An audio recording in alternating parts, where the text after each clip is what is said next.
कि मैं ਤੁਹਾਡੇ ਨਾਲ हर हफ्ते एक बार गल करूँगा, इसलिए कि तुसी मैनू सोशल मीडिया ते बहुत सवाल करते हो, बहुत गल्लां दसदे हो और वो कदे 400 कदे 500 ਇਹੋ ਜਿਹੇ सवाल आ जाते हैं। मेरे वास्ते बह के कल्ले कल्ले का देना औखा हो जाता है। तो मैं अपने दफ्तर ਨੂੰ ਕਿਹਾ ਸੀ कि ये सोशल मीडिया ਦੇ ਵਿੱਚੋਂ ਤੁਸੀਂ देखो ਜਿਹੜੇ किसी मुद्दे ते ज़्यादा तो ज़्यादा सवाल होण, वो मुद्दे तुसी मैनू लिस्ट कर दिओ तो मैं उसका जवाब दे दिया करांगा एक बार हफ्ते 'ਚ। तो पहली गल तो थोड़े जेह्ड़े बार बार आउंदी है गल कि सानू कोविड के बारे दसो कि की अपना हो रहा है, की कैसे चल रहा पंजाब दे विच। तुहानू पता है ये शुरुआत हुई सी जदों साडे NRI बाहरों आए से, उत्थों पहला नवां शहर दे विच, फिर हुशियारपुर दे विच, उस तो बाद फिर ये हुई सी जब वो काबू आ गया सी कुछ हद तक। फिर साडे जेह्ड़े आए से इत्थों नंदेड़ साहब तो उत्थों जदों कोई तकरीबन 4200 का बंदे उत्थों आए से, 3000 तो उपर आए से राजस्थान जेह्ड़े साडे बंदे गए से उत्थे सरों वड्ढण वास्ते, और कुछ आए से इधरले पासियों अपने कोटा तो जो उत्थे अपने कोर्स वगैरह कर रहे से, उत्थों आगे से कोई 17-18 बंदे जेह्ड़े एज पॉजिटिव निकले। ਇਹਦੇ ਵਿੱਚੋਂ ਇਹ 4200 कुछ चों जेह्ड़े नंदेड़ तो आए तो महाराष्ट्र तो आए से 1250 बंदे पॉजिटिव निकले, तकरीबन 25% जिन्हां दे विचों। हुण ये बहुत चीज़ महाराष्ट्र दे विच बहुत फैली हुई है, और कोई जद गया सी मत्था टेकन हजूर साहब, नंदेड़ शहर है बहुत बड़ा, वो गया होना है, तो ये चीज़ां उत्थे हो गई। लेकिन अज खुशी है मैनू कहते कि उस नूं असीं कंट्रोल च लिया है। लोग असी क्वारंटीन किए, उन्होंने बड़ी टेस्टिंग की, उन्हों का इलाज वगैरह किया, और बहुत हद तक एक कंट्रोल च आया हुआ है इस वेले। साढ़े खुशी इस गल की है कि जेड़े मैं थोनू दसिया सी एक बार कि जेड़े जदों स्पाइक आई सी ना नंदेड़ तो महाराष्ट्र तो जेड़े लोग आए से, वो चलिया गया सी 905 तक। जेड़े बंदे एकदम थोड़ी स्पाइक यही जी आई कि 905 के करीब पेशेंट थोड़े पॉजिटिव निकले। वो हुण वो सारा कंट्रोल च आ गया। उन्हां विचों कई तो वापस उन्होंने इलाज होकर घर चले गए, थोड़े जे रह गए। अज मैं समा वो 17 बंदे से कपूरथला राणा गुरजीत जी ने उत्थों उन्होंने हॉस्पिटल तो लैके उन्होंने विदा अपने पिंडां नूं कीता, वो ठीक हो रहे हैं उत्थे। अज जेड़े साडे रिकॉर्ड च आउंदे डेली वो ये है कि 13 मई नूं वो जेड़े 900 के करीब सी, वो 13-10 ते पहुँच गया। 14 मई नूं 11, अज 13, और टोटल साडा 1932 साडे कोविड शुरू तो ही जब तो शुरू होया 1932 बंदियां नूं होया सी। लेकिन हुण 10, 11, 13 इस लाइन ते चलदा है। और एक स्पाइक जदों आया सीगा जेड़े महाराष्ट्र आए थे या राजस्थान तो आए से, उदों भी साडा 7, 8, 6 इस तरीके नाल चल रहा सी, हिंदुस्तान तो सब तो घट। और ये आंकड़े देखो ये बड़े बड़े मैं थोनू दसना इसलिए चाहुंदा है क्योंकि साडे सब तो ज़्यादा जेड़े NRI ने दुनिया दे विच, वो हैं या तो तमिलनाडु तो, या गुजरात तो, या पंजाब तो। और अज तमिलनाडु दे विच 10,108 थोड़े मरीज़ ने इस बीमारी दे, गुजरात के 9,932 और पंजाब के 1,932। तो देखो कितों कितने ताईं आ गया कम। जेड़े मौतां हुई ने महाराष्ट्र अपने गुजरात के 606, तमिलनाडु 71 और अपने 32, आप 2% है वो करीब। और तीसरा जेड़ा डबलिंग हुंदी है ना कि हर किन्ने दिनों बाद अगर अज 10 ने तो 20 कदों हो जाएंगे, या 30 कदों, या 20 तो फिर 40 कदों हो जाएंगे। वो पंजाब दे विच 44 दिनों बाद ये डबलिंग हो रही है, जिथे महाराष्ट्र में 11 दिनों बाद और तमिलनाडु में 9 दिनों बाद। तो गैप भी है, बीमारी भी असी काबू कर रहे हैं, और ये चीज़ां बड़ियां अहम होंदियां ने इस बीमारी दे विच। महाराष्ट्र देख लो कितनी बुरी तरह फसिया हुआ इस काम 19,100 बंदियां नूं कोविड होया होया है, और 1,066 दी मौतां होईयां ने। ये बड़ी सानू, और 11 दिन च डबलिंग कर रहे हैं। तो साडा पंजाब दा ये आंकड़े बहुत सही आ रहे हैं इस वेले। लेकिन ये सारी थोड़ी मेहरबानी है। देखो असी तो कह सकते हैं, मैं थोनू बेनती कर सकता ਅੰਤ ਵਿੱਚ ਤਾਂ ਤੁਸੀਂ ਉਹ ਕਰਨਾ ਹੈ। ਤੁਸੀਂ ਉਹ ਜਿਹੜੀਆਂ ਚੀਜ਼ਾਂ ਅਸੀਂ ਦੱਸੀਆਂ ਨੇ ਤੁਹਾਨੂੰ ਕਿ ਸੋਸ਼ਲ ਡਿਸਟੈਂਸਿੰਗ ਰੱਖੋ, ਹੱਥ ਧੋਵੋ ਵਗੈਰਾ, ਜੋ ਡਾਕਟਰ ਕਰਦੇ ਨੇ ਤੁਸੀਂ ਕਰ ਰਹੇ ਹੋ, ਤਾਂ ਹੀ ਆਹ ਕੰਮ ਐਸੇ ਬਣ ਰਿਹਾ। ਔਰ ਇਸ ਕਰਕੇ ਮੈਂ ਸੋਚਿਆ ਕਿ ਕਈ ਚੀਜ਼ਾਂ ਆਪਾਂ ਨੂੰ ਕਰਨੀਆਂ ਚਾਹੀਦੀਆਂ ਨੇ, ਜੋ ਮੈਂ ਥੋੜ੍ਹੀ ਦੇਰ ਬਾਅਦ ਤੁਹਾਨੂੰ ਦੱਸੂੰਗਾ। ਲੇਕਿਨ ਇਹ ਕੁਛ ਹੋਰ ਇਹਦੇ ਥੋੜ੍ਹੇ ਸਵਾਲ ਸੇ, ਜੈਸੇ 50,000 ਬੰਦੇ ਅੱਜ ਸਾਨੂੰ ਪੰਜਾਬ ਛੱਡ ਕੇ ਬਿਹਾਰ ਤੋਂ, ਝਾਰਖੰਡ ਤੋਂ, ਯੂਪੀ ਤੋਂ ਵਾਪਸ ਆਪਣੇ ਘਰਾਂ 'ਚ ਜਾਂ ਉੱਤਰਾਖੰਡ ਤੋਂ ਜਾਣਾ ਚਾਹੁੰਦੇ ਨੇ, ਉੜੀਸਾ ਤੋਂ ਵੀ ਆਏ ਹੋਏ ਨੇ। ਅਤੇ ਮੈਂ ਉਹਨਾਂ ਨੂੰ ਅਸੀਂ ਉਹਨਾਂ ਦੀ ਟ੍ਰੇਨਾਂ ਕਰ ਰਹੇ ਹਾਂ। ਅੱਜ ਦੇ ਦਿਨ ਤਕਰੀਬਨ ਹੋ ਗਈਆਂ ਨੇ 130 ਟ੍ਰੇਨਾਂ ਆਪਣੀਆਂ ਜਾ ਚੁੱਕੀਆਂ ਨੇ। ਉਹਨੂੰ ਲਿਜਾ ਕੇ 17 ਤੋਂ 18 ਟ੍ਰੇਨਾਂ ਅਸੀਂ ਡੇਲੀ ਭੇਜ ਰਹੇ ਹਾਂ। ਔਰ ਇਸ ਵੇਲੇ 84 ਟ੍ਰੇਨਾਂ ਯੂਪੀ ਜਾ ਚੁੱਕੀਆਂ ਔਰ 32 ਟ੍ਰੇਨਾਂ ਬਿਹਾਰ ਜਾ ਚੁੱਕੀਆਂ ਨੇ, ਜੋ ਅਸੀਂ ਪੰਜਾਬ ਦੇ ਲੋਕ ਅਸੀਂ ਇਹਦਾ ਪੇਮੈਂਟ ਕਰ ਰਹੇ ਹਾਂ ਤਾਂ ਕਿ ਉਹਨਾਂ ਨੂੰ ਅਸੀਂ ਘਰ ਪਹੁੰਚਾ ਸਕੀਏ। ਉਹਨਾਂ ਨੇ ਸੇਵਾ ਕੀਤੀ ਆਪਣੇ ਸੂਬੇ ਦੀ ਔਰ ਸਾਡੀ ਡਿਊਟੀ ਬਣਦੀ ਹੈ। ਇਸੀ ਹਾਲ ਨਾਲ ਸਾਡੇ ਪੰਜਾਬੀ ਜਿਹੜੇ ਬਾਹਰ ਬੈਠੇ ਨੇ, 60,000 ਪੰਜਾਬੀ ਹਿੰਦੁਸਤਾਨ ਦੇ ਹੋਰ ਸੂਬਿਆਂ 'ਚੋਂ ਵਾਪਸ ਆਉਣਾ ਚਾਹੁੰਦੇ ਆ ਔਰ ਡਿਊਟੀ ਬਣਦੀ ਆ ਉਹ ਸੂਬਿਆਂ ਦੀ ਭੇਜਣ ਨੂੰ। ਲੇਕਿਨ ਅਗਰ ਉਹ ਨਹੀਂ ਭੇਜਣਗੇ ਤਾਂ ਅਸੀਂ ਉਹਨਾਂ ਨੂੰ ਲੈ ਕੇ ਆਵਾਂਗੇ। ਸਾਡੇ ਪੰਜਾਬੀ ਨੇ ਅਤੇ ਅਸੀਂ ਉਹਨਾਂ ਨੂੰ ਉੱਥੇ ਨਹੀਂ ਛੱਡਾਂਗੇ ਅਗਰ ਆਉਣਾ ਚਾਹੁੰਦੇ ਨੇ। ਅੱਜ ਤੁਸੀਂ ਇੱਕ ਸਵਾਲ ਮੈਨੂੰ ਇਹ ਵੀ ਕੀਤਾ ਸੀ ਕਿ ਬਾਹਰੋਂ ਅਸੀਂ ਆਉਣਾ ਚਾਹੁੰਦੇ ਹਾਂ। ਗਵਰਨਮੈਂਟ ਆਫ ਇੰਡੀਆ ਇਹਦੇ ਜਹਾਜ਼ ਕਈ ਜਹਾਜ਼ ਬੁਕਿੰਗ ਕੀਤੀ ਹੈ ਉਹਨਾਂ ਨੇ। 174 ਤਾਂ ਪਹਿਲਾਂ ਜਹਾਜ਼ ਕੀਤੇ ਨੇ, ਹੁਣ ਹੋਰ ਕਰਨ ਲੱਗੇ ਨੇ। ਔਰ ਜਿੱਥੇ ਵੀ ਸਾਡੇ ਹਿੰਦੁਸਤਾਨੀ ਬੈਠੇ ਨੇ ਔਰ ਆਉਣਾ ਚਾਹੁੰਦੇ ਨੇ, ਔਰ ਤੁਸੀਂ ਪੰਜਾਬੀਓ ਜਿਹੜੇ ਬਾਹਰ ਬੈਠੇ ਹੋ ਔਰ ਆਉਣਾ ਚਾਹੁੰਦੇ ਹੋ, ਆਪਣੇ ਕੌਂਸਲ ਜਨਰਲ ਨੂੰ ਤੁਸੀਂ ਜਾ ਕੇ ਦੱਸੋ ਕੌਂਸੂਲੇਟ ਵਿੱਚ ਕਿ ਤੁਸੀਂ ਆਉਣਾ ਚਾਹੁੰਦੇ ਹੋ, ਨਾਮ ਨੋਟ ਕਰਾ ਲਓ ਤਾਂ ਕਿ ਤੁਸੀਂ ਵੀ ਉਸ ਜਹਾਜ਼ ਦੇ ਵਿੱਚ, ਅਸੀਂ ਉਹਨਾਂ ਨੂੰ ਦੱਸਾਂਗੇ, ਤੁਸੀਂ ਵੀ ਉਹ ਜਹਾਜ਼ ਦੇ ਵਿੱਚ ਆ ਸਕੋ ਵਾਪਸ। ਤਾਂ ਇਹ ਹੈ, ਜਦ ਆਓਗੇ ਤੁਸੀਂ ਪੁੱਛ ਰਹੇ ਹੋ ਮੈਨੂੰ ਤਾਂ ਸਾਡਾ ਕੁਆਰੰਟੀਨ ਹੋਏਗਾ, ਤੁਹਾਡਾ ਟੈਸਟਿੰਗ ਹੋਏਗੀ ਤੁਹਾਡੀ, ਔਰ ਕੁਆਰੰਟੀਨ 14 ਦਿਨ ਦੀ। ਅਗਰ ਤਾਂ ਤੁਸੀਂ ਪੋਜ਼ੀਟਿਵ ਹੋ ਫਿਰ ਤਾਂ ਤੁਹਾਨੂੰ ਜਾਣਾ ਪਵੇਗਾ ਇਨਟੂ ਹੌਸਪੀਟਲ, ਜਿੱਥੇ ਤੁਹਾਡੇ ਆਪਣਾ ਇਲਾਜ ਕਰਾਉਣਾ ਔਰ ਤੁਸੀਂ ਇਲਾਜ ਤੋਂ ਬਾਅਦ ਆਪਣੇ ਘਰ ਜਾ ਸਕੋਗੇ। ਜਿਨ੍ਹਾਂ ਨੂੰ ਸਿਰਫ ਏਸਿਮਟੋਮੈਟਿਕ ਹੋ ਜਾਂ ਕੁਛ ਬਿਮਾਰੀ ਨਹੀਂ ਹੈ, ਉਹਨਾਂ ਨੂੰ ਅਸੀਂ ਘਰ ਭੇਜ ਦਾਂਗੇ ਕੁਆਰੰਟੀਨ ਵਾਸਤੇ। ਤੁਸੀਂ ਘਰਾਂ 'ਚ ਬੈਠੋ ਔਰ ਤੁਹਾਨੂੰ 14 ਦਿਨ ਉੱਥੇ ਬਿਤਾਉਣੇ ਪੈਣਗੇ। ਫਿਰ ਤੁਹਾਡਾ ਟੈਸਟ ਹੋਊ, ਅਗਰ ਤੁਸੀਂ ਠੀਕ ਹੋ ਫਿਰ ਤੁਸੀਂ ਆਪਣੀ ਇਹ ਕੁਆਰੰਟੀਨ ਦਾ ਕੰਮ ਤੁਹਾਡਾ ਬੰਦ ਹੋ ਜਾਊਗਾ। ਇਹ ਗੱਲਾਂ ਤੁਸੀਂ ਮੈਨੂੰ ਇਹ ਪੁੱਛੀਆਂ ਨੇ ਕੋਵਿਡ ਦੇ ਬਾਰੇ, ਇਹ ਮੈਂ ਤੁਹਾਨੂੰ ਦੱਸਿਆ। ਬਾਹਰੋਂ ਇਸ ਵੇਲੇ ਜੈਸੇ ਮੈਂ ਤੁਹਾਨੂੰ ਦੱਸਿਆ 60,000 ਤੱਕ ਕਰੀਬ ਪੰਜਾਬੀ ਬਾਹਰੋਂ ਹਿੰਦੁਸਤਾਨ ਦੇ ਸੂਬਿਆਂ ਤੋਂ ਆਉਣਾ ਚਾਹੁੰਦੇ। ਲੇਕਿਨ ਇਹ 60 ਤਾਂ ਬਹੁਤ ਅੱਗੇ ਵੱਧ ਸਕਦਾ ਹੈ। ਇਹ ਤਾਂ ਸਿਰਫ ਸਾਡੇ ਵੈਬਸਾਈਟ 'ਤੇ ਆਇਆ ਔਰ ਵੈਬਸਾਈਟ ਤੋਂ ਇਲਾਵਾ ਕਈਆਂ ਨੂੰ ਤਾਂ ਪਤਾ ਵੀ ਨਹੀਂ ਹੋਣਾ ਕਿ ਸਾਡਾ ਵੈਬਸਾਈਟ ਕੀ ਹੈ ਕਿਤੇ ਨਹੀਂ। ਜਿਹੜੇ ਕੋਈ ਰਹਿ ਜਾਂਦੇ ਹੋ ਤੁਸੀਂ, ਅਗਰ ਤੁਸੀਂ ਆਉਣਾ ਚਾਹੁੰਦੇ ਹੋ ਸਾਨੂੰ ਦੱਸ ਦਿਓ, ਅਸੀਂ ਤੁਹਾਨੂੰ ਲਿਆਵਾਂਗੇ। ਔਰ ਜਿਹੜੇ ਵਿਦੇਸ਼ਾਂ ਤੋਂ ਆ ਰਹੇ ਨੇ, ਜੋ ਸਾਨੂੰ ਖਬਰ ਆਈ ਹੈ ਐਕਸਟਰਨਲ ਅਫੇਅਰਸ ਮਿਨਿਸਟਰੀ ਤੋਂ ਕਿ ਤਕਰੀਬਨ 20,000 ਦੇ ਕਰੀਬ ਆਪਣੇ ਪੰਜਾਬੀ ਇੱਥੇ ਵਾਪਸ ਆਉਣਾ ਚਾਹੁੰਦੇ ਨੇ।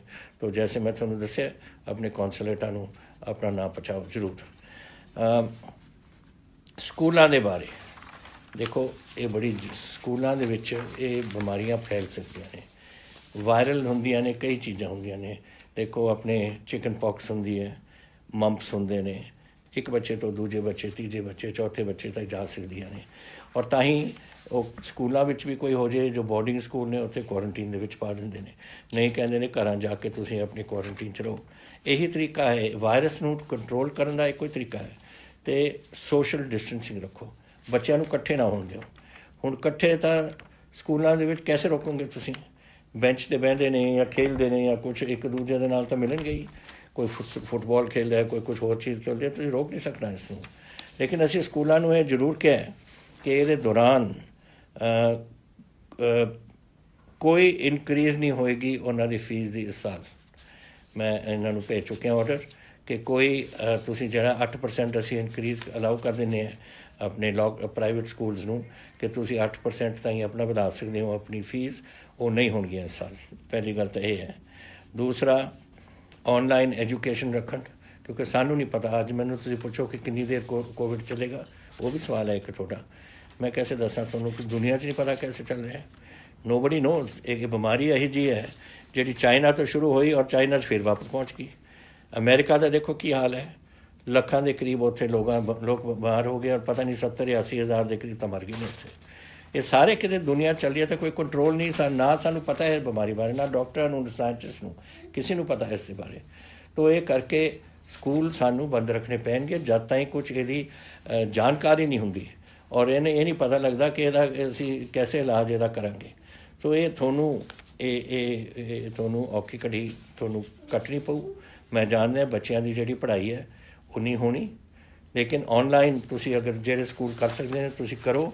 ਉਹਦੇ ਵਾਸਤੇ ਔਨਲਾਈਨ ਵਾਸਤੇ ਤਾਂ ਵੱਖ ਗੱਲ ਹੈ, ਲੇਕਿਨ ਹੋਰ ਕੋਈ ਬਿੱਲ ਨਹੀਂ ਤੁਸੀਂ ਲਾਉਣੇ। ਜੈਸੇ ਬਿਲਡਿੰਗ ਚਾਰਜਸ ਹੁੰਦੇ ਨੇ, ਟਰਾਂਸਪੋਰਟੇਸ਼ਨ ਚਾਰਜਸ, ਮੀਲ ਚਾਰਜਸ ਵਗੈਰਾ, ਇਹ ਨਹੀਂ ਲੱਗਣਗੇ। ਅਗਰ ਤੁਸੀਂ ਔਨਲਾਈਨ ਦੀ ਸਿਖਲਾਈ ਹੈ ਉਹਦਾ ਜਿਹੜਾ ਕੁਝ ਤੁਹਾਡਾ ਖਰਚਾ ਹੁੰਦਾ ਉਹ ਤੁਸੀਂ ਬੇਸ਼ੱਕ ਚਾਰਜ ਕਰ ਸਕਦੇ ਹੋ। ਤੋ ਇਹ ਗੱਲਾਂ ਅਸੀਂ ਕਈ ਚੀਜ਼ਾਂ ਇਹ ਪ੍ਰਾਈਵੇਟ ਸਕੂਲਸ ਨੂੰ ਲਿਖ ਕੇ ਭੇਜੀਆਂ ਨੇ, ਅਖਬਾਰ 'ਚ ਆ ਜਾਣਗੀਆਂ। ਔਰ ਮੈਂ ਆਸ ਕਰਦਾ ਕਿ ਤੁਸੀਂ ਆਪਣੇ ਬੱਚਿਆਂ ਨੂੰ ਪੜ੍ਹਾਓ ਜ਼ਰੂਰ। ਔਰ ਜੈਸੇ ਹੀ ਸਾਨੂੰ ਪਤਾ ਲੱਗਦਾ ਹੈ ਕਿ ਇਹ ਕੰਮ ਹੁਣ ਦਬਣ ਲੱਗ ਗਿਆ ਔਰ ਕੋਈ ਇਹਦਾ ਕੋਈ ਇਲਾਜ ਮਿਲ ਰਿਹਾ ਤਾਂ ਅਸੀਂ ਸਕੂਲ ਖੋਲ੍ਹ ਸਕਾਂਗੇ। ਇਹ ਤੁਹਾਡੇ ਬੱਚਿਆਂ ਦੀ ਬਿਹਤਰੀ ਵਾਸਤੇ ਹੈ, ਤੁਹਾਡੇ ਪਰਿਵਾਰ ਦੀ ਔਰ ਤੁਹਾਡੇ ਬੱਚਿਆਂ ਦੀ ਸਿਹਤ ਵਾਸਤੇ ਹੈ। And I am not willing to take risk. ਮੈਂ ਰਿਸਕ ਨਹੀਂ ਲਊਂਗਾ ਕਿ ਤੁਹਾਡੇ ਬੱਚਿਆਂ ਨੂੰ ਮੈਂ ਇੱਥੇ ਇਹੋ ਜਿਹੀ ਚੀਜ਼ 'ਚ ਫਸਾਵਾਂ ਜਿੱਥੇ ਉਹਨਾਂ ਨੂੰ ਬਿਮਾਰੀਆਂ ਹੋਣ ਜਿਹਦੇ ਤੋਂ ਸ਼ਾਇਦ ਨਿਕਲ ਨਾ ਸਕਣ। ਤੋ ਇਹ ਜ਼ਰੂਰੀ ਹੈ, ਮੇਰੀ ਜ਼ਿੰਮੇਵਾਰੀ ਹੈ ਔਰ ਮੈਂ ਆਸ ਕਰਦਾ ਕਿ ਤੁਸੀਂ ਇਸ ਜ਼ਿੰਮੇਵਾਰੀ ਦਾ ਮੇਰਾ ਸਾਥ ਦਿਓਗੇ। ਖੁਸ਼ੀਆਂ ਇਸ ਗੱਲ ਦੀਆਂ ਜ਼ਰੂਰ ਨੇ ਕਿ ਜੈਸੇ ਤੁਸੀਂ ਮੈਨੂੰ ਇਹ ਵੀ ਪੁੱਛਿਆ ਸੀ ਫਸਲ ਦੇ ਬਾਰੇ ਕਿ ਤੁਸੀਂ ਹੁਣ ਸਾਉਣੀ ਆ ਰਹੀ ਹੈ, ਸਾਉਣੀ ਦੀ ਆਪਾਂ ਫਸਲ ਕੀ ਕਰਾਂਗੇ। ਪਹਿਲਾ ਗੱਲ ਤਾਂ ਇਹ ਹੈ ਵਧਾਈ ਤੁਹਾਨੂੰ ਕਿ 123 ਲੱਖ ਟਨ ਆਪਣੀ ਕਣਕ ਆ ਚੁੱਕੀ ਹੈ ਔਰ ਦਿਨ ਪਰ ਦਿਨ 1 ਲੱਖ ਸਵਾ ਲੱਖ ਡੇਲੀ ਆ ਰਹੀ ਹੈ। ਦੇਖਦੇ ਹਾਂ ਕਿੱਥੇ ਤਾਈਂ ਪਹੁੰਚਦੀ ਹੈ, ਲੇਕਿਨ ਇਹ ਕਿਸਾਨਾਂ ਦੀ ਹਿੰਮਤ ਹੈ, ਤੁਹਾਡੇ ਸਾਰਿਆਂ ਦੀ ਹਿੰਮਤ ਹੈ ਜਿਨ੍ਹਾਂ ਦੇ ਕਰਕੇ ਹੋਇਆ। ਤੁਸੀਂ ਮੈਨੂੰ ਫਿਰ ਪੁੱਛਿਆ ਸੀ ਕਿ ਸਾਉਣੀ ਦੇ ਬਾਰੇ ਕਿ ਅਸੀਂ 1 ਜੂਨ ਤੋਂ ਸ਼ੁਰੂ ਕਰਨਾ ਚਾਹੁੰਦੇ ਹਾਂ। 1 ਜੂਨ ਤੋਂ ਤੁਸੀਂ ਕਰੋਗੇ ਨਾ ਝੋਨੇ ਨੂੰ ਸ਼ੁਰੂ, ਉਹ ਤਾਂ ਅਗਸਤ ਦੀ ਅਖੀਰ ਦੇ ਪਹਿਲੀ ਹਫ਼ਤੇ ਸਪਟੈਂਬਰ ਦੇ ਵਿੱਚ ਪੱਕ ਜੂਗੀ। ਤੁਸੀਂ ਕੱਟੋਗੇ ਕੈਸੇ, ਵੱਢੋਗੇ ਕੈਸੇ, ਉਹਦੀ ਮੋਇਸਚਰ ਲੈਵਲ ਇੰਨੀ ਹਾਈ ਹੋ ਜਾਣੀ। ਇਸ ਕਰਕੇ ਇਹ ਨਾ ਤੁਸੀਂ ਗਲਤੀ ਕਰ ਬੈਠਣਾ। ਅਸੀਂ 10 ਤਰੀਕ ਤੁਹਾਨੂੰ ਦਿੱਤੀ ਹੈ, ਅਗਰ ਤੁਸੀਂ 1 ਜੂਨ ਤੋਂ ਲਿਆਉਂਦੇ ਹੋ ਤਾਂ ਤੁਹਾਡੀ 25 ਅਗਸਤ ਤਾਈਂ ਪੱਕ ਜਾਣੀ ਹੈ, ਜਦ ਸਭ ਤੋਂ ਜ਼ਿਆਦਾ ਬਾਰਿਸ਼ ਉਦੋਂ ਹੁੰਦੀ ਹੈ। ਕਿ ਇਹਦਾ ਫਾਇਦਾ ਕੀ ਹੈ ਦੱਸੋ ਪਹਿਲਾਂ ਸ਼ੁਰੂ ਕਰਨ ਤੋਂ। ਤਾਂ ਤੁਸੀਂ ਇਹ ਮੇਰੀ ਗੱਲ ਮੰਨੋ, 10 ਜੂਨ ਠੀਕ ਟਾਈਮ ਹੈ। ਉਹ ਫਿਰ ਸਪਟੈਂਬਰ ਵਿਚਾਲੇ ਜਾ ਕੇ ਇਹ ਪੱਕੂਗੀ, ਉਦੋਂ ਤੁਸੀਂ ਇਸ ਨੂੰ ਵਾਢੀ 'ਚ ਲੱਗ ਸਕਦੀ ਹੈ ਔਰ ਮੰਡੀ 'ਚ ਆ ਸਕਦੀ ਹੈ। ਤਾਂ ਇਹ ਗੱਲ ਮੈਂ ਤੁਹਾਨੂੰ ਇਹ ਦੱਸਣਾ ਚਾਹੁੰਦਾ ਸੀ। ਹੋਰ ਥੋੜ੍ਹੇ ਸਵਾਲ ਸੇ।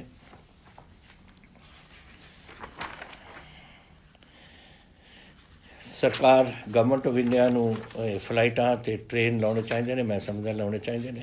ਔਰ ਫਲਾਈਟਾਂ ਤਾਂ ਜੈਸੇ ਮੈਂ ਤੁਹਾਨੂੰ ਕਿਹਾ ਲੋਕਾਂ ਨੂੰ ਲੈ ਕੇ ਆ ਰਹੇ ਨੇ ਬਾਹਰੋਂ, ਔਰ ਟ੍ਰੇਨਾਂ ਤਾਂ ਹੁਣ ਚੱਲ ਹੀ ਰਹੀਆਂ ਨੇ। ਅਸੀਂ ਜਿਹੜੇ ਆਪਣੇ ਬੰਦੇ ਜਾ ਰਹੇ ਨੇ ਤਾਂ ਇਸ ਤੋਂ ਬਾਅਦ ਜਦੋਂ ਬੰਦਿਆਂ ਨੂੰ ਪਹੁੰਚਾ ਦੇਣ ਆਪਣੇ ਆਪਣੇ ਸੂਬਿਆਂ ਦੇ ਵਿੱਚ, ਉਸ ਤੋਂ ਬਾਅਦ ਇਹਨਾਂ ਨੂੰ ਚਾਲੂ ਕਰਨਾ ਚਾਹੀਦਾ। ਮੈਂ ਇਹਦੇ ਸਹਿਮਤ ਹਾਂ। ਤੁਸੀਂ ਇਹ ਵੀ ਕਿਹਾ ਕਿ ਮੈਂ ਇੱਕ ਛੋਟਾ ਸੰਗਰੂਰ ਤੋਂ ਆਇਆ ਕਿ ਮੈਂ ਇੱਕ ਛੋਟਾ ਬਿਜ਼ਨਸਮੈਨ ਹੈ ਲੁਧਿਆਣੇ ਤੋਂ, ਅਤੇ ਮੈਂ ਪਿਛਲੇ 2 ਮਹੀਨਿਆਂ 'ਚ ਮੇਰੀ ਕੋਈ ਕਮਾਈ ਨਹੀਂ ਹੋਈ। ਮੈਂ ਆਪਣਾ ਬਿਜ਼ਨਸ ਕੈਸੇ ਖੋਲ੍ਹ ਸਕਦਾ? ਦੁਕਾਨ ਹੋਣੀ ਉਹਦੀ ਕੁਝ ਛੋਟਾ ਜਿਹਾ ਕੰਮ ਹੋਣਾ। ਅਸੀਂ ਇਹਦਾ ਅਗਲੇ 2 ਦਿਨਾਂ ਦੇ ਵਿੱਚ ਤੁਹਾਨੂੰ ਪੂਰਾ ਇਹਦਾ ਕੱਢ ਕੇ ਦੇਵਾਂਗੇ। ਅਸੀਂ ਵੱਧ ਤੋਂ ਵੱਧ ਤੁਹਾਡੇ ਛੋਟੇ ਬਿਜ਼ਨਸਿਸ ਜਿਹੜੀਆਂ ਨੇ, ਤੁਹਾਡੀਆਂ ਦੁਕਾਨਾਂ ਨੇ, ਉਹ 18 ਤਰੀਕ ਨੂੰ ਤੁਹਾਨੂੰ ਪਤਾ ਹੈ ਸਾਡਾ ਲੋਕਡਾਊਨ ਇਹ ਪਹਿਲਾ ਨੰਬਰ 3 ਲੋਕਡਾਊਨ ਖਤਮ ਹੋ ਰਿਹਾ ਔਰ ਉਸ ਤੋਂ ਬਾਅਦ ਆਪਾਂ ਨੇ ਫੈਸਲਾ ਕਰਨਾ ਚੌਥੇ ਲੋਕਡਾਊਨ ਦਾ। ਲੇਕਿਨ 18 ਤਰੀਕ ਨੂੰ ਮੈਂ ਤੁਹਾਡੀਆਂ ਵੱਧ ਤੋਂ ਵੱਧ ਦੁਕਾਨਾਂ ਔਰ ਬਿਜ਼ਨਸਿਸ ਤੁਹਾਡਾ ਖੋਲ੍ਹਾਂਗਾ ਜਿੱਥੇ ਕੰਟੇਨਮੈਂਟ ਏਰੀਆਜ਼। ਹੁਣ ਮੈਨੂੰ ਇਹ ਰੈੱਡ, ਔਰੇਂਜ ਅਤੇ ਹਰਾ, ਇਹ ਜਿਹੜਾ ਲਾਲ, ਕੇਸਰੀ ਅਤੇ ਹਰਾ ਜਿਹੜੇ ਰੰਗ ਰੱਖੇ ਨੇ, ਮੈਂ ਇਹਦੇ ਨਾਲ ਕੋਈ ਸਹਿਮਤ ਨਹੀਂ। ਮੈਂ ਪ੍ਰਾਈਮ ਮਿਨਿਸਟਰ ਸਾਹਿਬ ਨੂੰ ਵੀ ਕਿਹਾ ਸੀ ਉਸ ਦਿਨ ਬੋਲਦੇ ਹੋਏ ਕਿ ਇਹ ਗੱਲਾਂ ਮੈਨੂੰ ਨਹੀਂ ਪਤਾ। ਇਹ ਸਾਨੂੰ ਪਤਾ ਹੈ ਪੰਜਾਬ ਦੇ ਵਿੱਚ ਕੀ ਹਾਲਾਤ ਨੇ, ਚੀਫ ਮਿਨਿਸਟਰ ਹੋਰ ਸੂਬਿਆਂ ਨੂੰ ਪਤਾ ਹੈ। ਸਾਨੂੰ ਸਾਡੇ 'ਤੇ ਛੱਡੋ ਕਿ ਅਸੀਂ ਕੀ ਕਰਾਂਗੇ। ਅਤੇ ਅਸੀਂ ਹੁਣ ਰੱਖਾਂਗੇ ਕਨਫਾਈਨਮੈਂਟ ਜ਼ੋਨ ਜਾਂ ਨਾਨ ਕਨਫਾਈਨਮੈਂਟ ਜ਼ੋਨ।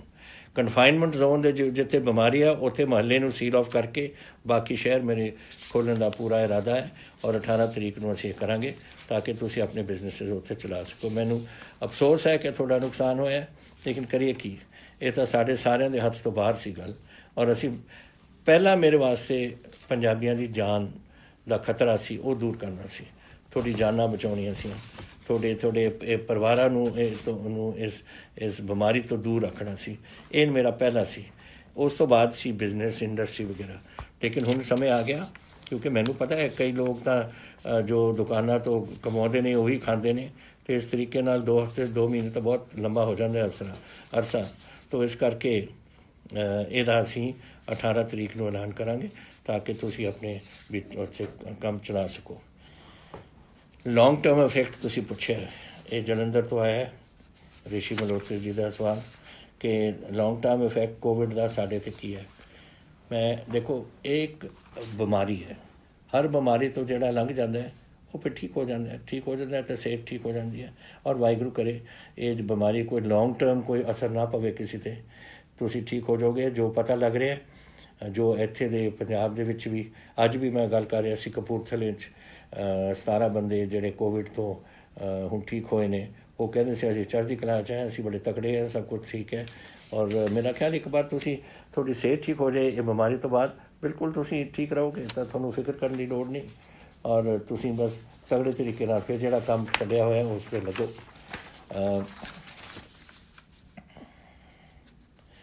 ਇੰਡਸਟਰੀਅਲਿਸਟ ਦਾ ਇੱਕ ਹੋਰ ਆਇਆ ਕਿ we are not getting chance to open factories ਥੋੜ੍ਹੀਆਂ ਖੁਲਾਤੀਆਂ ਵੱਡੀਆਂ, ਜਿਹੜੇ ਨੌਨ ਰੈੱਡ ਜ਼ੋਨ, ਜਿਹੜਾ ਕੰਟੇਨਮੈਂਟ ਜ਼ੋਨ ਦੇ ਵਿੱਚੋਂ ਉਹ ਤਾਂ ਖੁੱਲ੍ਹ ਗਈਆਂ ਨੇ।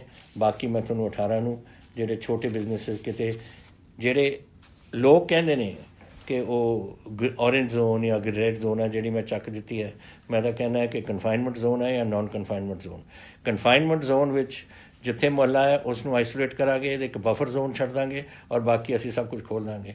ਤਾਂ ਔਰ ਇਹੀ ਮੈਂ ਪ੍ਰਾਈਮ ਮਿਨਿਸਟਰ ਸਾਹਿਬ ਨੂੰ ਕਿਹਾ ਸੀ ਕਿ ਤੁਸੀਂ ਇਸ ਕੰਮ ਦਾ ਸਾਨੂੰ ਛੁੱਟ ਦਿਓ ਤਾਂ ਕਿ ਸਾਨੂੰ ਪਤਾ ਹੈ ਸਾਡੇ ਵਿੱਚ ਕਿਸੇ ਆ, ਸਾਡੇ ਡਿਪਟੀ ਕਮਿਸ਼ਨਰ, ਸਾਡੀ ਐਡਮਿਨਿਸਟ੍ਰੇਸ਼ਨ ਆਪ ਹੀ ਸਾਂਭੂਗੀ ਇਸ ਨੂੰ, ਇਹ ਵਾਰੀ ਕਰਨ ਦੀ ਲੋੜ ਨਹੀਂ। ਲੇਕਿਨ ਮੈਂ ਚਾਹੁੰਦਾ ਕਿ ਜ਼ਿਆਦਾ ਤੋਂ ਜ਼ਿਆਦਾ ਸਾਡੀ ਕਾਮਰਸ ਵਧੇ, ਸਾਡੀ ਬਿਜ਼ਨਸ ਵਧੇ, ਸਾਡੀ ਇੰਡਸਟਰੀ ਵਧੇ ਔਰ ਸਾਡੇ ਲੋਕਾਂ ਦੀ ਨੌਕਰੀਆਂ ਵਧਣ ਔਰ ਤੁਹਾਡੇ ਆਮਦਨ ਦੇ ਸਾਧਨ ਬਣਨ। ਇਹ ਹੁਣ ਉਸ ਕੰਮ 'ਤੇ ਆ ਗਏ ਅਸੀਂ ਔਰ ਉਸ ਕੰਮ 'ਤੇ ਅਸੀਂ ਪੂਰਾ ਜ਼ੋਰ ਤੁਹਾਡੇ ਨਾਲ ਲੱਗਣਾ ਹੈ। ਜਿਹੜੀ ਤੁਸੀਂ ਦੋ ਗੱਲਾਂ ਕਹੀਆਂ ਸੀਆਂ ਇੰਡਸਟਰੀ ਵਾਸਤੇ ਸਟਿਮੂਲਸ ਜਾਂ ਹੈਲਪ EMI ਵਗੈਰਾ, ਇਹ ਗਵਰਨਮੈਂਟ ਆਫ ਇੰਡੀਆ ਦੇ ਹੱਥ ਵਿੱਚ ਹੈ। ਅਸੀਂ ਇਹਦੇ ਬਾਰੇ 26 ਮਾਰਚ ਨੂੰ ਮੈਂ ਇੱਕ ਚਿੱਠੀ ਲਿਖ ਚੁੱਕੇ ਹਾਂ ਪ੍ਰਾਈਮ ਮਿਨਿਸਟਰ ਨੂੰ ਔਰ ਮੈਂ ਉਸ ਨੂੰ ਫੋਲੋ ਅਪ ਕਰਾਂਗਾ ਕਿ ਜਿਹੜੇ ਹੁਣ ਤੁਸੀਂ ਐਲਾਨ ਕਰ ਰਹੇ ਹੋ ਯਾਨੀ ਕਿ 20 ਲੱਖ ਕਰੋੜ ਅਸੀਂ ਪੂਰੇ ਹਿੰਦੁਸਤਾਨ ਦੇਣਾ, ਉਹ ਉਹਨਾਂ ਕੀ ਦੇਣਾ ਹੈ, ਕੈਸੇ ਦੇਣਾ ਹੈ, ਕੀ ਕੁਝ ਕਰਨਾ ਹੈ, ਉਹ ਅਸੀਂ ਲਿਖ ਰਹੇ ਹਾਂ ਲੈਟਰ। ਇੱਕ ਮੈਂ 20 ਮਾਰਚ ਨੂੰ ਇਸ ਤੋਂ ਬਹੁਤ ਪਹਿਲਾਂ ਇੱਕ ਮੈਂ ਲੈਟਰ ਲਿਖ ਚੁੱਕਿਆ ਸੀ ਜੋ ਮੈਂ ਠੀਕ ਸਮਝਦਾ ਸੀ ਕਿ ਗੱਲਾਂ ਹੋਣੀਆਂ ਚਾਹੀਦੀਆਂ ਨੇ। ਹੁਣ ਇਹਨਾਂ ਦੀ ਅਨਾਊਂਸਮੈਂਟ ਤੋਂ ਬਾਅਦ, ਦਿੱਲੀ ਦੀ ਅਨਾਊਂਸਮੈਂਟ ਤੋਂ ਬਾਅਦ ਮੈਂ ਉਹ ਗੱਲਾਂ ਨੂੰ ਇੱਕ ਅਮਲੀ ਜਾਮਾ ਬਣਾ ਕੇ ਇਹ ਮੈਂ ਲਿਖਣਾ ਚਾਹੁੰਦਾ ਹਾਂ ਦੁਬਾਰਾ ਕਿ ਫਲਾਣੀ 1 2 3 4 ਇਹ ਪੁਆਇੰਟਸ ਬਣਾ ਕੇ ਕਿ ਇਹਨਾਂ ਦੇ ਵਿੱਚ ਤੁਸੀਂ ਸਾਡੀ ਇਸ ਤਰੀਕੇ ਨਾਲ ਹੈਲਪ ਕਰ ਸਕਦੇ ਹੋ ਜੋ ਤੁਸੀਂ ਐਲਾਨ ਕੀਤਾ ਹੈ। ਆਈ ਐਗਰੀ ਵਿਥ ਯੂ, ਜਿਹੜੀ ਤੁਸੀਂ ਗੱਲ ਕਹੀ ਹੈ ਕਿ ਐਡੀਸ਼ਨਲ ਫਸਲ ਦਾਣਾ ਵਗੈਰਾ ਖਾਣਾ ਵਗੈਰਾ ਦੇਣਾ ਚਾਹੀਦਾ ਹੈ ਗਰੀਬਾਂ ਵਾਸਤੇ ਔਰ ਤੁਹਾਨੂੰ ਇਹ ਬੁਰਾ ਲੱਗਦਾ ਹੈ, ਬੁਰਾ ਤਾਂ ਮੈਨੂੰ ਵੀ ਲੱਗਦਾ ਹੈ। ਲੇਕਿਨ ਜਿਹੜਾ ਬੰਦਾ ਆਪਣੇ ਬੱਚੇ ਨੂੰ ਰੋਟੀ ਨਹੀਂ ਖਵਾ ਸਕਦਾ ਉਹ ਫਿਰ ਸਾਡੀ ਡਿਊਟੀ ਬਣ ਜਾਂਦੀ ਹੈ। ਤੁਹਾਨੂੰ ਪਤਾ ਕਿੰਨਾ ਅਸੀਂ ਦੇ ਚੁੱਕੇ ਹਾਂ ਇਸ ਵੇਲੇ, 1 ਕਰੋੜ ਪੈਕੇਟ ਅਸੀਂ ਦੇ ਚੁੱਕੇ ਹਾਂ, 3 ਕਰੋੜ ਦੀ ਆਪਣੀ ਆਬਾਦੀ ਹੈ। ਲੇਕਿਨ ਹਾਲੇ ਵੀ ਲੋਕਾਂ ਨੂੰ ਪੂਰੀ ਰੋਟੀ ਨਹੀਂ ਮਿਲ ਰਹੀ ਕਿਉਂਕਿ ਇਹ ਜਿਹੜੇ ਮਾਈਗਰੈਂਟ ਲੇਬਰ ਹੈ ਜਾਂ ਆਪਣੀ ਲੇਬਰ ਹੈ ਜਾਂ BPL ਸਾਡੀ ਫੈਮਿਲੀਜ਼ ਨੇ। ਹੁਣ ਮਾਈਗਰੈਂਟ ਲੇਬਰ ਤਾਂ 13 ਲੱਖ ਬੈਠੀ ਹੈ, ਉਹ ਜਦੋਂ ਉਹਨਾਂ ਨੂੰ ਕੋਈ ਨੌਕਰੀ ਨਾ ਮਿਲੇ ਤਾਂ ਫਿਰ ਉਹ ਵਿਚਾਰੇ ਰੋਟੀ ਖਾਣਗੇ ਕਿੱਥੋਂ, ਤਾਂ ਦਿਹਾੜੀਦਾਰ ਨੇ ਸਾਰੇ। ਇਸ ਕਰਕੇ ਸਾਨੂੰ ਰੋਟੀ ਦੇਣੀ ਪੈ ਰਹੀ ਔਰ ਚੱਲ ਰਹੀ ਹੈ ਇਸ ਵੇਲੇ, ਬੰਦ ਨਹੀਂ ਹੋ ਰਹੀ, ਅਸੀਂ ਬੰਦ ਨਹੀਂ ਕਰਾਂਗੇ। ਅਸੀਂ ਜਿਹੜਾ ਭੁੱਖਾ, ਮੈਂ ਪਹਿਲਾਂ ਕਿਹਾ ਇੱਕ ਵਾਰ, ਪੰਜਾਬ ਦੇ ਵਿੱਚ ਅਸੀਂ ਕਿਸੇ ਨੂੰ ਭੁੱਖੇ ਸੌਣ ਨਹੀਂ ਦੇਣਾ ਔਰ ਇਹੀ ਗੱਲ 'ਤੇ ਅਸੀਂ ਜੋ ਕੁਝ ਲੋੜ ਹੈ ਸਾਨੂੰ ਇਹ ਗਰੀਬਾਂ ਦੀ ਮਦਦ ਕਰਨ ਵਾਸਤੇ, ਇਹ ਸਾਡੀ ਸਾਰਿਆਂ ਦੀ ਡਿਊਟੀ ਬਣਦੀ ਹੈ ਔਰ ਸਰਕਾਰ ਦੀ ਡਿਊਟੀ ਬਣਦੀ ਹੈ ਕਿ ਉਹਨਾਂ ਨੂੰ ਅਸੀਂ ਪੂਰਾ ਉਹਨਾਂ ਦਾ ਰਾਸ਼ਨ ਪਾਣੀ ਸਾਰਾ ਦੇ ਸਕੀਏ। ਤੁਸੀਂ ਫਿਰ ਕਿਹਾ ਸੀ ਕਿ ਪੰਜਾਬ ਟਰਾਂਸਪੋਰਟ ਕਦੋਂ ਰਿਜ਼ਿਊਮ ਹੋ ਜਾਏਗੀ, ਇਹ ਮੈਂ ਤੁਹਾਨੂੰ ਦੱਸਦਾ 18 ਤਰੀਕ ਤੋਂ ਅਸੀਂ ਇਹਨੂੰ ਰਿਜ਼ਿਊਮ ਕਰਾਂਗੇ ਜਿੱਦਾਂ ਨੇ ਕੋਵਿਡ ਪਹਿਲਾਂ ਹੋਏਗਾ। ਹੁਣ ਮੈਂ ਕੋਵਿਡ ਦੇ ਬਾਰੇ ਤੁਹਾਨੂੰ ਇੱਕ ਗੱਲ ਦੱਸਣਾ ਚਾਹੁੰਦਾ ਕਿ 18 ਤਰੀਕ ਨੂੰ ਇਹ ਜਿਹੜਾ ਲੋਕਡਾਊਨ ਸੀ ਨੰਬਰ 3 ਲੋਕਡਾਊਨ ਇਹ ਬੰਦ ਹੋਣਾ। ਪਤਾ ਨਹੀਂ government of India Ki announce ਕਰ ਰਹੀ ਹੈ ਨਹੀਂ ਅਨਾਊਂਸ ਕਰ ਰਹੀ, ਲੇਕਿਨ ਮੈਂ ਇਸ ਗੱਲ ਨੂੰ ਅੱਗੇ ਲੈ ਕੇ ਜਾਵਾਂਗਾ। ਮੈਂ ਕਰਫਿਊ ਹਟਾ ਦੇਣੀ ਹੈ, ਕੋਈ ਕਰਫਿਊ ਨਹੀਂ ਹੋਏਗਾ ਪੰਜਾਬ 'ਚ 18 ਤਰੀਕ ਤੋਂ, ਲੇਕਿਨ ਲੋਕਡਾਊਨ ਅਸੀਂ ਰੱਖਾਂਗੇ। ਇਹ ਤੁਹਾਡੀ ਹਿੰਮਤ ਔਰ ਇਹ ਲੋਕਡਾਊਨ ਦਾ ਹੈ ਕਿ ਸਾਡੇ ਪੰਜਾਬ ਅੱਜ ਬਚਿਆ ਹੋਇਆ। ਅੱਜ ਹੁਣ ਜਿਹੜੇ ਦੇਖੋ ਅਗਰ 60,000 ਲੋਕ ਬਾਹਰੋਂ ਆ ਜਾਣ ਅਤੇ 20 ਲੱਖ ਵਿਦੇਸ਼ਾਂ ਤੋਂ ਆ ਜਾਣ ਅਤੇ ਸਾਨੂੰ ਉਹਦਾ ਧਿਆਨ ਰੱਖਣਾ ਪਊ। ਅਸੀਂ ਉਹਨਾਂ ਨੂੰ ਕੁਆਰੰਟੀਨ 'ਚ ਪਾਵਾਂਗੇ ਸਾਰਿਆਂ ਨੂੰ, ਲੇਕਿਨ ਫਿਰ ਵੀ ਕੁਝ ਘੁੰਮਦੇ ਨੇ ਔਰ ਜਦ ਅਸੀਂ ਆਉਂਦੇ ਨੇ ਉਦੋਂ ਤਾਂ ਲੱਗਦੇ ਨੇ ਪੋਜ਼ੀਟਿਵ, ਹਫ਼ਤੇ ਬਾਅਦ 10 ਦਿਨ ਬਾਅਦ ਫਿਰ ਉਹਨਾਂ ਨੂੰ ਕੋਈ ਬਿਮਾਰੀ ਲੱਗ ਜਾਂਦੀ ਹੈ ਕਿਉਂਕਿ ਬਿਮਾਰੀ 5ਵੇਂ ਔਰ 7ਵੇਂ ਦਿਨ ਦੇ ਦਰਮਿਆਨ ਇਹ ਦਿਖਦੀ ਹੈ। ਜਿਹਨੂੰ ਲੱਗ ਜਾਂਦੀ ਹੈ ਪਹਿਲੇ ਦਿਨ ਤਾਂ ਠੀਕ ਹੁੰਦਾ, ਤਾਂ ਜਦ ਪਾਲਮ ਆ ਜਾਏ ਉਦੋਂ ਤਾਂ ਠੀਕ ਲੱਗਦਾ उदों टैसट भी क्लीयर होणगे, लेकिन हफ्ते 10 दिन बाद फिर हो सकता फिर की करांगे। तो इस करके सानू लॉकडाउन रखना पऊ जब तक सारे पंजाबी घर नहीं आउंदे। लेकिन मैं उहदे च राहत बड़ी देऊँगा, मैं राहत देऊँगा, लेकिन तुसी मेरा हुण साथ तुहानूं देना पऊ। देखो मैं नहीं चाहुंदा कि ये बीमारी ज़्यादा फैले इत्थे और तुसी भी तंग हो। तंगी ये जिहड़ी लॉकडाउन दी हुंदी है, ये लोगों नूं तंग करन दी गल है, लेकिन ये थोड़ी सेहत वास्ते है। और तुसी मेरा साथ दिता है, मैं तुहानूं बेनती कीती सी और 2 महीने तुसी मेरा साथ दे के आपां पंजाब बचा लिया। हुण मेरी एक तुहानूं बेनती हो रहा है कि मैं 31 मई ताईं इसनूं फिर लेके जाऊँगा, बड़ी राहत मिलेगी उहदे च, लेकिन तुसी मेरा साथ देना है ताकि ये होर फैले ना। ये जिहड़े लोग आउणगे 60,000 एक और 20,000 होर 80,000 होर लोग पंजाब दे विच आउणगे, अगर ये लियाउणगे इसने थोड़ा कंट्रोल आपां नूं रखना पऊ। और वाहिगुरू करे 31 मार्च ताईं आपां नूं फिर अगे जाण दी लोड़ ना पवे, अगर आपां कंट्रोल कर सकीए। और कंट्रोल करना और इहदा संभाल करनी ये तुहाडे हत्थ दे विच है। तो मैं आस करदा कि तुसी मेरी गल फिर मन्नोगे एक बार और आपां अपने पंजाब नूं इस बीमारी तो कढीए और आपां इसनूं बचाईए। एक सवाल तुसी कीता सी कि गवर्नमेंट दे विच तुसी रिक्रूटमेंट करोगे या नहीं। ये तुहानूं पता है कि असीं अपने पिछले बजट सैशन के दौरान ऐलान किया कि असीं 1 लाख नौकरियां इहदे विच इस साल दे विच करांगे। फिर कोविड शोविड हो गया शुरू, लेकिन ਇਹਦਾ मतलब ये नहीं कि असीं नहीं करांगे, ये बिल्कुल करांगे। इहदे वास्ते असीं हुण बना रहे हैं कि किस तरीके नाल असीं रिक्रूटमेंट ड्राइव करनियां ने और कुछ दिनों में थोड़े सामने ये गल असीं रखांगे ताकि जिन्हों ने अपलाई करना है उस वास्ते करो और असीं इंटरव्यूज़ वगैरह का प्रबंध कर रहे हैं। एक तो ये है। एक मुकुल चोपड़ा जी ने पूछा मैनू कि GNDU का एग्जामिनेशन कदों रखा जाएगा। ये मसला तो है ये वाइस चांसलर का और उन्होंने अपने फैसलों का, लेकिन जो मैनू पता लगे है कि UGC ने बोर्ड एग्जाम्स अर्ली अपने यूनिवर्सिटी के एग्जाम्स अर्ली जुलाई के वो रखना चाहते हैं और बोर्ड एग्जाम CBSE के भी जुलाई के वास्ते शेड्यूल हुए हैं। लेकिन ये अनाउंसमेंट तो फिर वाइस चांसलर साहब करेंगे किस तरीके नाल UGC नाल गल करके किस तरीके नाल करना चाहते हैं। तीसरा जिहड़ा मैं एक होर सवाल तुहाडे नाल करना चाहुंदा है, जिहड़ा मैं समझदा है कि तुसी बड़ी सोच के तुसी मैनू पुछया है कि ओपोजिशन पार्टीज़ थोड़े ते इल्ज़ाम वगैरह लाउंदियां ने, तुसी की समझदे हो उसके बारे। देखो गल ये लड़ाई है साडे भविख दी, अपने बच्चों के भविख दी, थोड़े परिवारों के भविख दी, पंजाब के हिंदुस्तान के भविख दी। और मैं सारे ओपोजिशन पार्टियां नूं सद्दिया सी और मैं उन्होंने बुलाया कि सारे ने मैनू भरोसा दिता सी, हर पार्टी ने, कि असी थोड़ा इस कोविड दे बीमारी के समय थोड़ा पूरी सपोर्ट करांगे। अगर हुण वो भुल गए ने अपना जिहड़ा वायदा मेरे नाल कीता सी और हुण सियासत नूं अगे लिआए ने, फिर मैं की कह सकदा इहदे बारे।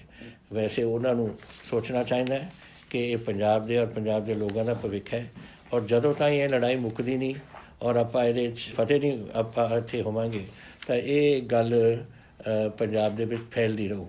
और इस करके साडा साथ होना चाहिए सी उन्हां दा। और मैं अज भी आस करदा कि जिहड़ा भरोसा उन्होंने मैनू दिता है वो इस कोविड तो अलावा जो मर्जी करो सियासत, लेकिन कोविड विच साडा साथ दिओ ताकि आप पंजाब नूं और पंजाबियों नूं इस और अपने बच्चों नूं इस तो बचा सकीए। मैनू एक महिंदरपाल जी ने जलंधर तो लिखी है चिट्ठी कि और जान एक पास लेना चाहते से उन्होंने पास नहीं मिला।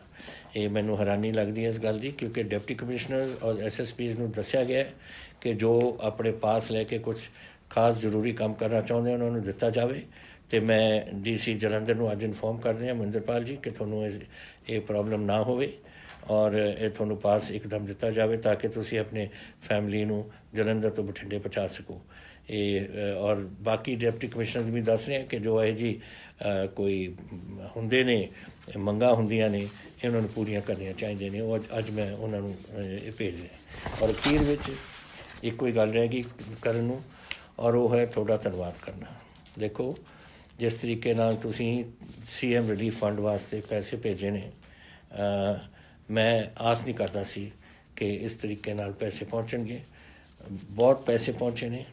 ਉਹਦੀ ਪਹਿਲੀ पेमेंट शायद ਤੁਹਾਨੂੰ पता लग्या होना है कि असी कीती सी ਜਿਹੜੇ 2 ਸਾਡੇ मुलाजम इस उन्होंने उन्होंने मौतें हो गई। एक तो DSP से लुधियाने तो और दूसरे से ਰੈਵਨਿਊ ਮਹਿਕਮੇ ਤੋਂ ਇੱਕ ਕਾਨੂੰਗੋ ਸੇ, ਉਹਨਾਂ ਦੋਨਾਂ ਨੂੰ ਅਸੀਂ ਇਹਦੀ ਜੋ ਦੇਣਾ ਸੀਗਾ ਉਹਨਾਂ ਨੂੰ ਰਿਲੀਫ ਵਗੈਰਾ ਉਹਨਾਂ ਦੇ ਪਰਿਵਾਰਾਂ ਨੂੰ ਅਸੀਂ ਦਿੱਤੀ ਹੈ। ਔਰ ਸਾਡੇ ਕੋਲ ਬਹੁਤ ਪੈਸੇ ਪਏ ਨੇ ਇਸ ਵੇਲੇ, ਕੋਈ ਇਹਦੀ ਤੰਗੀ ਨਹੀਂ, ਕੋਈ ਪ੍ਰੋਬਲਮ ਨਹੀਂ ਸਾਨੂੰ ਆਉਣੀ।